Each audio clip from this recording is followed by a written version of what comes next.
महाराष्ट्र में विधानसभा चुनाव कल यानी 20 नवंबर को होने हैं, लेकिन इससे पहले राज्य की सियासत में एक बड़ी घटना घट गई है। वोटिंग से महज एक दिन पहले भाजपा के राष्ट्रीय महासचिव विनोद तावड़े पर लोगों को पैसा बांटने के आरोप लगे हैं। इसके कुछ वीडियो भी सोशल मीडिया पर जमकर वायरल हो रहे हैं। विनोद तावड़े पर पार्टी के नाला सुपारा निर्वाचन क्षेत्र के उम्मीदवार राजन नाइक को बांटने के लिए 5 करोड़ रुपए लेकर पहुंचने का आरोप लगाया है। यह घटना विरार ईस्ट के होटल विवांता की बताई जा रही है, जहां विनोद तावड़े ने भाजपा के राजन नाइक के साथ मीटिंग आयोजित की थी। इस संबंध में उनके खिलाफ एफआईआर भी दर्ज हो गई है। जैसे ही मीटिंग आगे बढ़ी तो स्थानीय विधायक सतीश ठाकुर के नेतृत्व में वीवीए कार्यकर्ता उस जगह घुसे और आरोप लगाया कि वोटर्स को प्रभावित करने के लिए पैसे बांटे जा रहे हैं। वीवीए कार्यकर्ताओं ने जोर देकर कहा कि भाजपा कैश के जरिए आगामी चुनाव परिणामों को प्रभावित करने की कोशिश कर रही है। सोशल मीडिया पर उनके कई वीडियो वायरल हो रहे हैं। इस मामले में अब कांग्रेस समेत तमाम विपक्षी पार्टियां खुलकर सामने आ गई हैं और भाजपा पर चुनावों को प्रभावित करने के आरोप लगा रही हैं। ये सब हम आपको बताएंगे, लेकिन उससे पहले जान लीजिए कि विनोद तावड़े कौन है और कैसा उनका सियासी सफर रहा।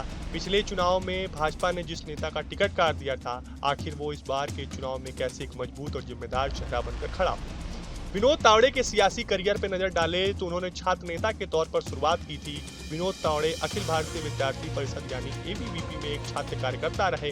विनोद तावड़े 1980 में एबीवीपी के लिए काम करना शुरू किया। इसके 8 साल बाद उन्हें साल 1988 में एबीवीपी के महासचिव बने। 1994 में उन्होंने पूर्ण रूप से भारतीय जनता पार्टी ज्वाइन की और वो प्रमोद महाजन और नितिन गडकरी जैसे दिग्गज चेहरों के साथ रहकर आगे बढ़े। पार्टी के लिए जबरदस्त मेहनत करने के 4 साल बाद उन्हें मुंबई भाजपा का अध्यक्ष बनाया गया। एक जानकारी के मुताबिक विनोद तावड़े सबसे कम उम्र में मुंबई भाजपा के अध्यक्ष बने थे। इसके बाद पार्टी ने विनोद तावड़े को साल 2008 में विधान परिषद भेजने का फैसला किया और 2011 तक वो इस पद पर बने रहे। साल 2014 के विधानसभा चुनाव में भाजपा ने उन्हें मैदान में उतार दिया और बोरीवली सीट से टिकट दिया। इस चुनाव में उन्होंने जबरदस्त जीत हासिल की और राज्य की विधानसभा में पहुंचे। 2014 की महाराष्ट्र सरकार में विनोद तावड़े को स्कूली शिक्षा, उच्च एवं तकनीकी शिक्षा और चिकित्सा शिक्षा से संबंधित मंत्रालय दिए गए थे। हालांकि यह कार्यकाल पूरा होने के बाद विनोद तावड़े के लिए सियासी संकट पैदा हो गया। दरअसल 2019 के चुनाव में भारतीय जनता पार्टी विनोद तावड़े का टिकट काट दिया था और बोरीवली सीट से उनकी जगह पे एक नए उम्मीदवार सुनील राणे को टिकट दिया था। अपने टिकट कटने पर विनोद तावड़े ने सब्र नहीं खोया और कहा कि मैं देखूंगा कि मुझसे क्या गलती हुई है और सुधार करूंगा। उन्होंने कहा कि अगर पार्टी कोई गलती कर रही है तो उसे भी सुधार करना होगा। इस मौके पर कहा जा रहा है कि विनोद तावड़े का सियासी सफर लगभग खत्म हो गया था। हालांकि ऐसा नहीं था। पार्टी ने उन्हें राष्ट्रीय स्तर पर लाकर अगले ही साल राष्ट्रीय सचिव बना दिया। इसके बाद अगले साल यानी 2021 में उन्हें पार्टी ने प्रमोशन देते हुए महासचिव का पद दे दिया। इतना ही नहीं, जब बिहार में नीतीश कुमार की जेडीयू भाजपा का दामन छोड़कर चली गई थी तो उन्हें वापस एनडीए का हिस्सा बनाने में भी तावड़े का ही किरदार था।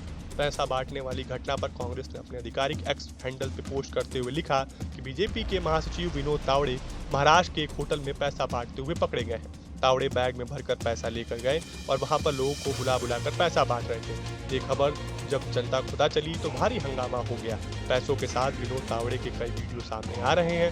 महाराष्ट्र में वोटिंग होने वाली है और इससे ठीक पहले बीजेपी के नेता पैसों के दम पर चुनाव को प्रभावित करने में लगे हैं। इससे कार्यकर्ताओं से लेकर बड़े नेता तक शामिल हैं। चुनाव आयोग को इस मामले में संज्ञान लेना चाहिए और सख्त कार्रवाई करनी चाहिए। इसके अलावा कांग्रेस नेता सुप्रिया श्रीनेत ने भी भाजपा पर हमला बोला। श्रीनेत ने कहा कि वीडियो में बीजेपी के राष्ट्रीय महासचिव विनोद तावड़े हैं। वीडियो में दिख रहा है कि काले रंग के बैग में एक डायरी है जिसमें 15 करोड़ का विवरण है और 5 करोड़ कैश उनके पास से मिला है। चुनाव प्रचार थम जाने के बाद कोई भी किसी चुनावी इलाके में नहीं रह सकता और विनोद तावड़े विरार पूर्वी के इलाके में क्या कर रहे हैं, ये पैसा कहां बांटा जा रहा है। सत्ता और संसाधन का नंगा नाच करते हुए हमने बीजेपी और उसके घटक दलों को महाराष्ट्र में कई बार देखा है। चुनाव आयोग अब क्या करेगा? क्या मूक दर्शक बनकर बैठा रहेगा? फिलहाल आपको हमारा वीडियो कैसा लगा हमें कमेंट बॉक्स में जरूर बताएं। देश और दुनिया की तमाम और यूपी उत्तराखंड की हर छोटी बड़ी खबर के लिए न्यूज स्टेट चैनल को सब्सक्राइब करना ना भूलें। न्यूज नेशन अब व्हाट्सएप पर खबरों के ताजा अपडेट के लिए न्यूज नेशन के इस क्यूआर कोड को स्कैन करें।